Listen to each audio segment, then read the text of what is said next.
We own this garden. This is the garden where we try all the perennials and also try combinations that we can use in our design. Plants, when they get out of flower, the one gets brown, the other one gets blonde, the other one yellow, so there's always something to experience.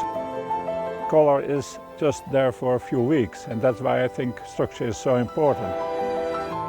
I'd like to introduce Piet Oudolf, well known as the foremost proponent of contemporary design with perennials.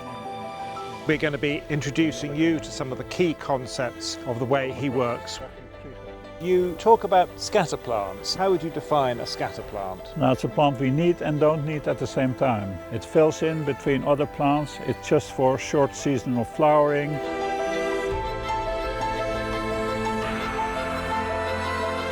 The echinops, you can see that the seed has probably fall off, but you see the little drumsticks here. It's still interesting.